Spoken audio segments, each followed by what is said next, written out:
4 juin 2023 moom lépp lu mu oote dañ koy duma bu dee rassemblement ñu ñëw faj ko moom pour mu rassembler ay nit dafay dem uuti ay nit fay leen dugal leen ci ay kaar ak yooyu pour mën a def rassemblement yam quoi même ay accueil yi muy def buy def soi-disant tournée économique am yooyu yëpp tappaleem yooyu dafay fay ay nit pour ñu ñëw accueillir ko Ousmane Sonko nag moom ay nitam dañoo naturel dañuy ñëw naturellement indil ko xaalis xam nga di ko bégee moom nag loolu la mënta supporter donc fu mu nekk nii xoolatul droit xoolatul loi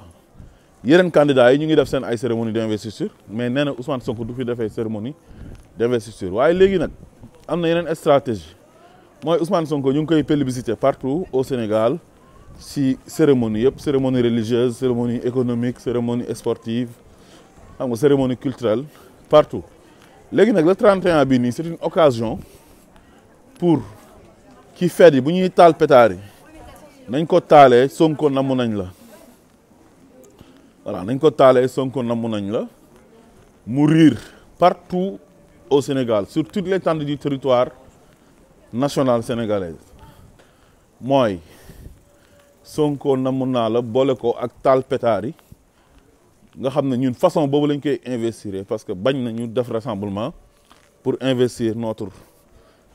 candidat l'espoir du Sénégal l'espoir d'Afrique l'homme le plus aimé de l'histoire de la scène politique sénégalaise président Ousmane Sonko kon gars yi na ngeen ko jàppee noonu Sonko namu naa la gi na takkarnaase